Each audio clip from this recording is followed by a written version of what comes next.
E aí, galera fofa, tudo bem com vocês? Eu criei coragem e vou tentar fazer aqui uma videoaula para vocês aqui pelo YouTube. Tem tempo de sobra nesta quarentena, né? Destinada a vocês de segundo ano. Como vocês não conseguiram concluir o assunto de reforma e contra-reforma, eu vou fazer aqui um resumão para vocês. Vocês já me conhecem, sou Cristiano Soares, sou professor de História de vocês, galerinha da Mota Filho, e essa aula é destinada para vocês do curso de Design de Interiores, de Administração, de Edificações e de Agropecuária, tá certo? Então tiveram muitos de vocês que não deu tempo eu concluir o assunto de reforma e contra-reforma.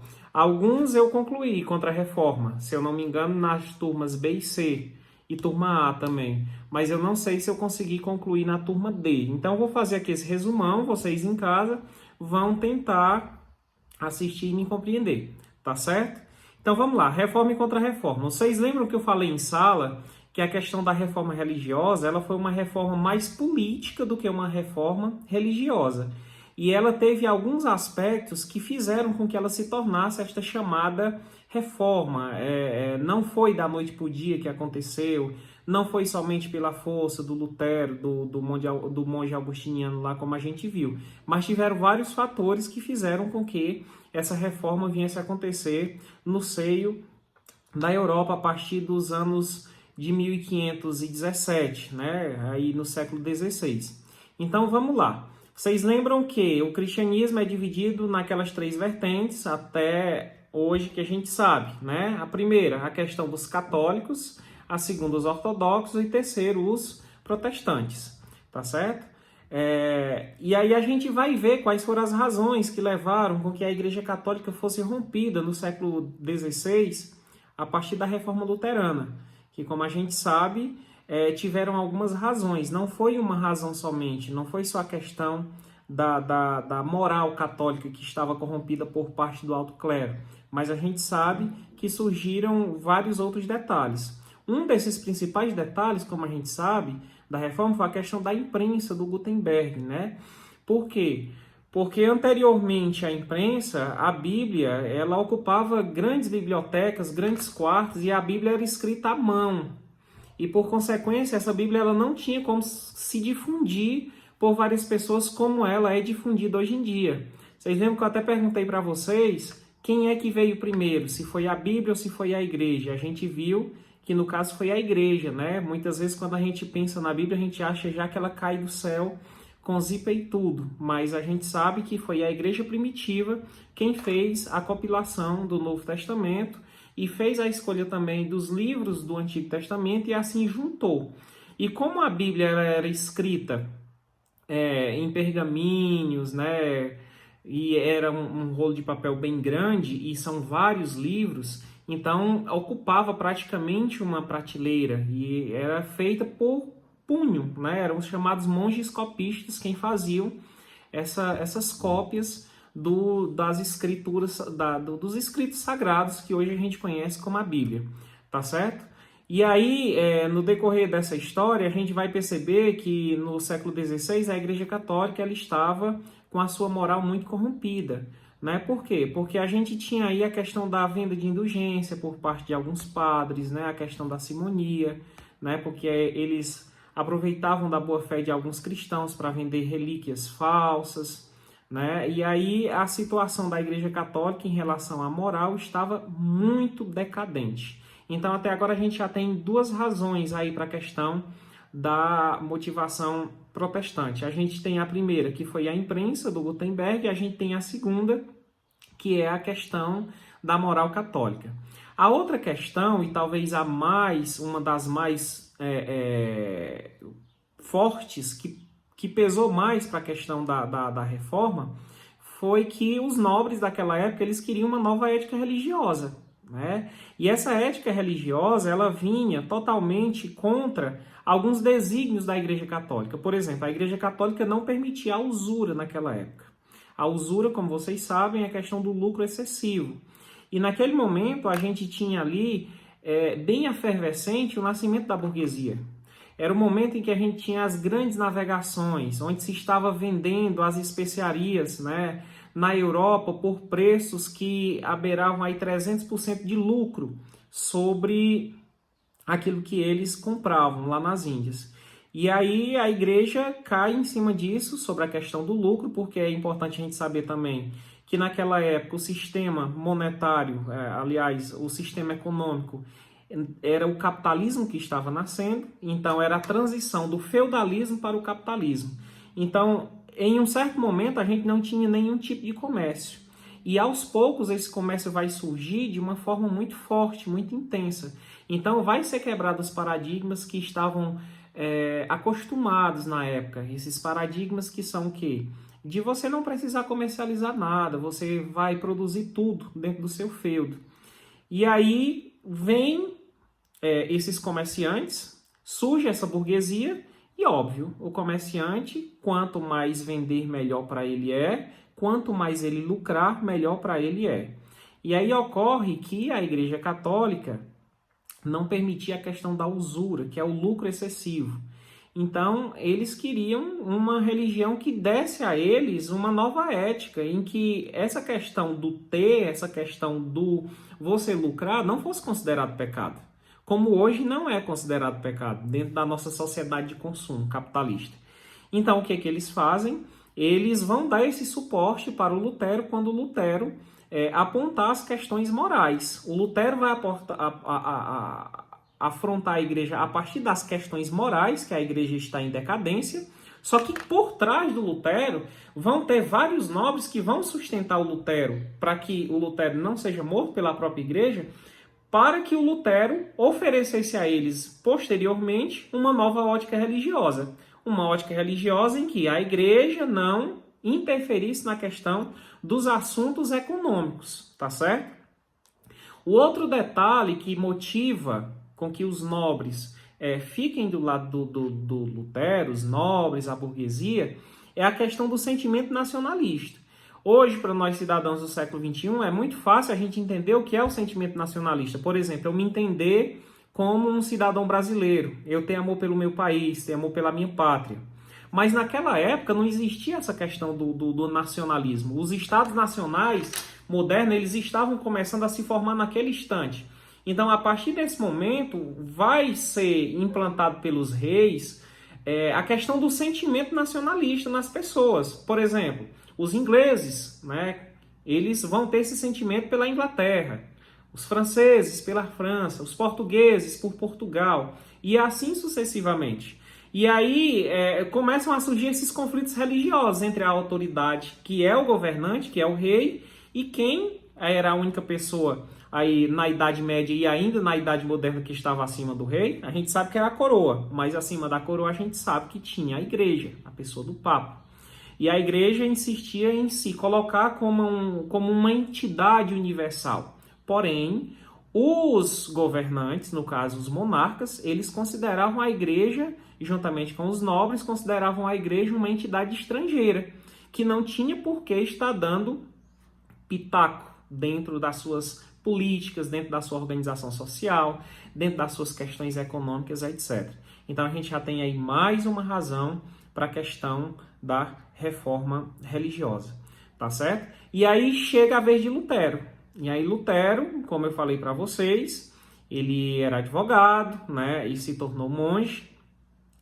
E no ano de 1510 ele foi fazer uma viagem a Roma como devoto, né, para saber como é que era a cidade sagrada, né? E aí, ao chegar em Roma, ele se decepciona, porque ele viu a questão da avareza do alto clero, né? Se por um lado a gente tinha nas paróquias pequenas o baixo clero, que procurava seguir as orientações e os preceitos da fé, por outro lado, no centro da igreja, onde era para ter uma fé maior, onde era para ter uma moral maior, o que Lutero encontrou foi o contrário, né? Encontrou muita avareza, encontrou muito comércio, e aí Lutero se decepcionou totalmente. E é a partir desse momento que o Lutero rompe com a igreja, né? E aí ele vai na tese de que o justo vai conseguir a sua salvação pela fé.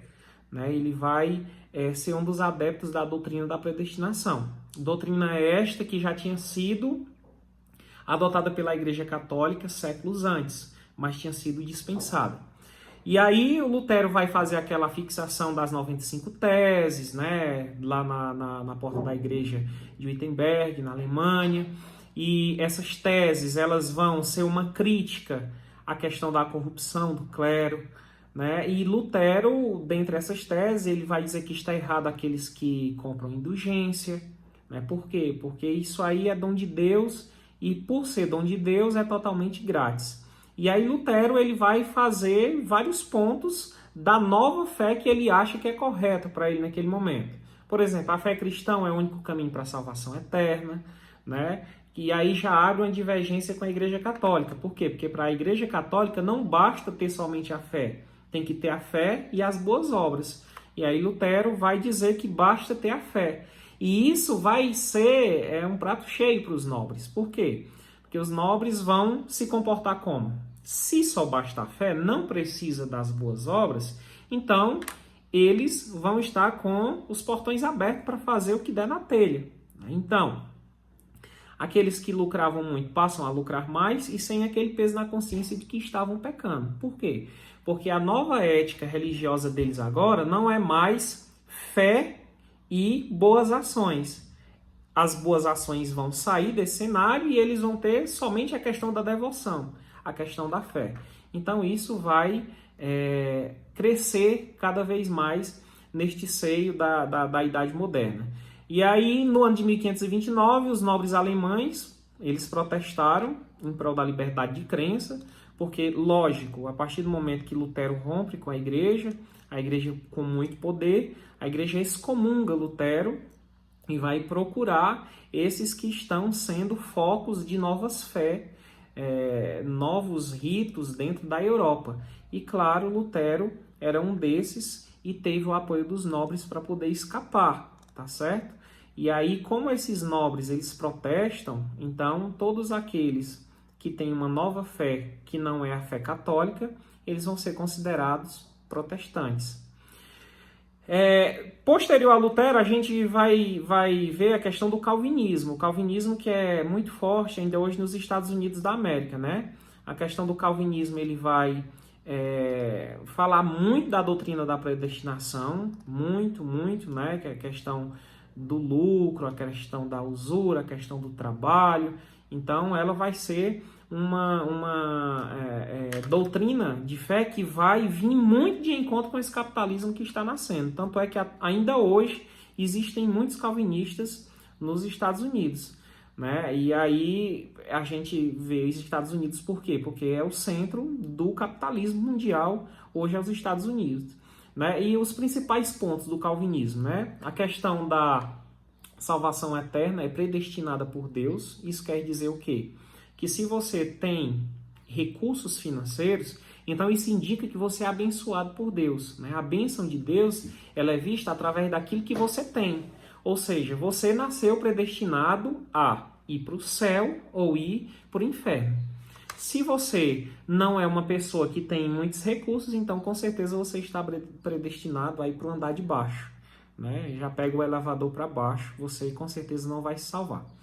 Ele pregava o estímulo ao trabalho e a legitimidade do lucro, a questão que veio muito bem de encontro aos novos burgueses, a burguesia que estava nascendo, e dizia ele que a prosperidade, aquilo que eu falei, a prosperidade econômica era um sinal de salvação. Se você não tinha prosperidade econômica, era claro que você estava predestinado a perder a salvação.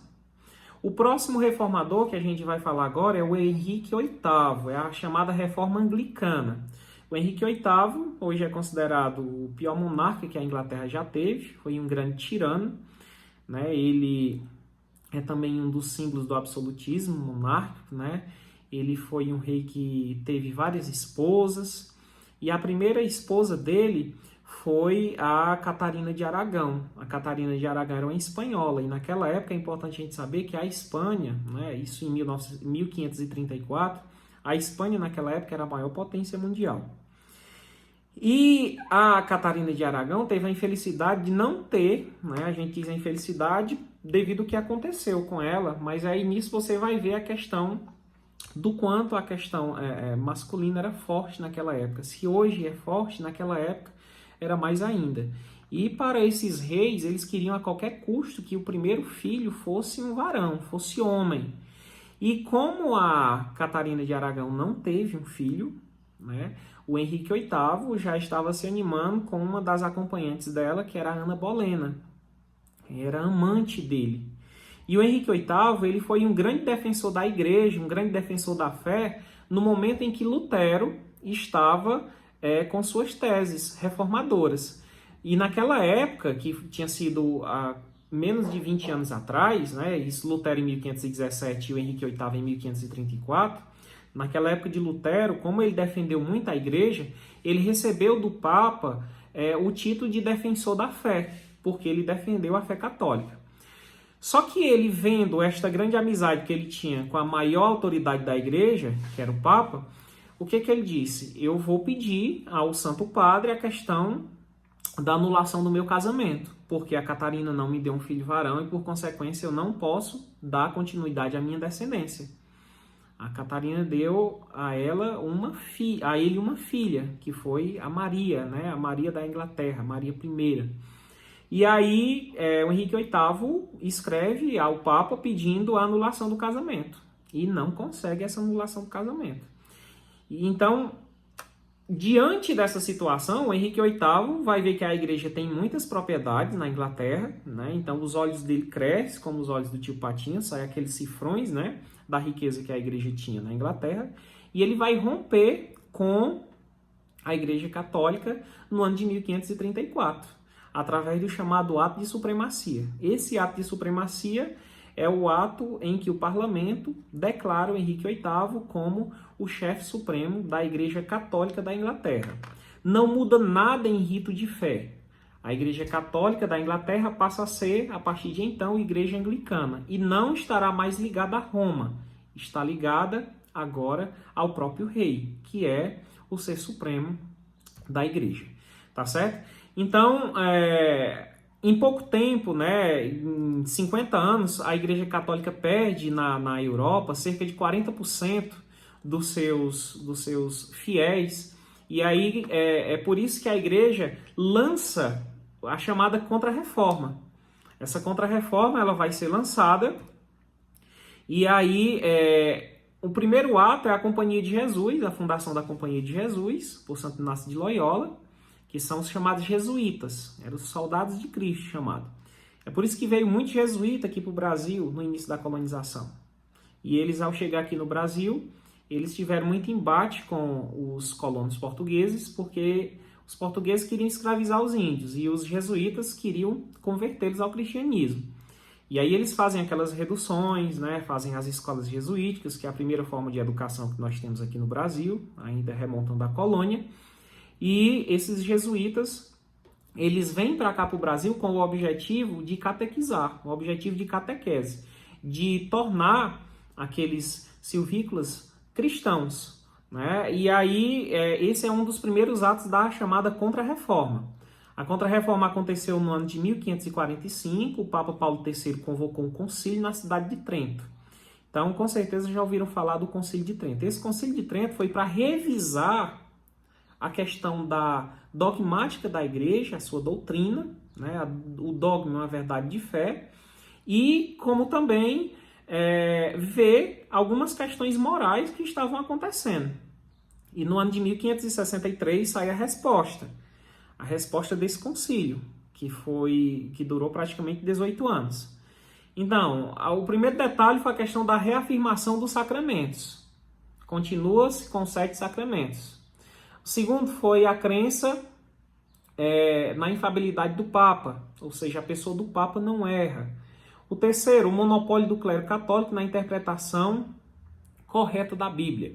Vocês vão de lembrar que em sala de aula eu falei para vocês que, diferentemente das igrejas evangélicas, a igreja católica ela tem a questão lá da interpretação, né, que é o magistério da igreja, tem a questão da tradição de fé, e tem a questão da palavra. Então, a Igreja Católica está situada em três colunas, enquanto a pessoa das igrejas evangélicas estão situadas somente na palavra, tá certo? Então, é por isso que eles reforçam a questão do monopólio do clero católico. O outro detalhe é que a salvação depende da fé e das boas obras, a negação da doutrina da predestinação. O outro detalhe, Cristo se faz presente no ato da Eucaristia, a elaboração de um catecismo, a criação de seminários para a formação de sacerdotes e a manutenção do celibato. Tá certo? Então, esses foi algum dos detalhes que a igreja passa a lançar contra a questão da reforma religiosa. Por que criação de seminários? Porque até então, para ser padre, não precisava passar pelo seminário. Se você fosse rico, você podia comprar um título de bispo e se tornar bispo, né? Ia participar do alto clero. E aconteceu exatamente essa questão moral na igreja por isso. O cara tinha muito dinheiro, comprava o título de bispo e muitas vezes não sabia nem fazer o sinal da cruz. E por essa razão, ele fez várias questões que feriram a moral e a ética religiosa da igreja. E foi em cima desses pontos que o Lutero questionou. E aí, a partir de então, foi feito seminários, e aí, para ser padre, precisaria, então, ter um tempo de estudo, que hoje a gente sabe que é a filosofia e a teologia, são as duas faculdades. Tá certo, pessoal? Então, eu espero que vocês tenham compreendido, que o vídeo ficou super longo, né? Mais de 20 minutos, mas é um conteúdo extenso e eu resumi. Vocês viram que não deu para a gente apresentar em 2 aulas na escola, foi praticamente 4 aulas que a gente interagiu bastante sobre esse assunto, que muito interessou a vocês também. Então, ele é destinado aos alunos do 2º ano da querida Antônio Mota Filho. Um cheiro, meus fofos, eu tô morrendo de saudade, um abração e até mais. Há um detalhe que eu já estava esquecendo. Pessoal, nós estamos fora da escola na questão do isolamento social. O isolamento social não quer dizer que a gente é para estar saindo para se divertir, não. É isolar-se, pelo amor de Deus. Tá certo? Então, contra o coronavírus, 2 detalhes são muito eficazes. O isolamento e a questão da higiene. Lava as mãos, toma banho, mantenha a casa arejada, tá certo? Faça uma rotina de estudo, faça uma rotina de trabalho dentro da sua casa, faça atividade física dentro da sua casa. Existem várias indicações aí na internet para todas essas coisas que eu estou falando. E o outro detalhe, pessoal, tomem muito cuidado com as fake news. Tanta fake news sendo espalhada por aí nesses grupos, muitas. Vamos ter cuidado com essas fake news para a gente não estar dando continuidade. Vamos quebrar essas correntes de fake news. Vamos transmitir para as pessoas aquilo que é real, aquilo que é verdadeiro, sem pânico, mas com a certeza de que a gente vai vencer esta. Porque a gente é brasileiro e não desiste nunca, viu? Um cheiro, fofos. Tchau, tchau. Até a próxima.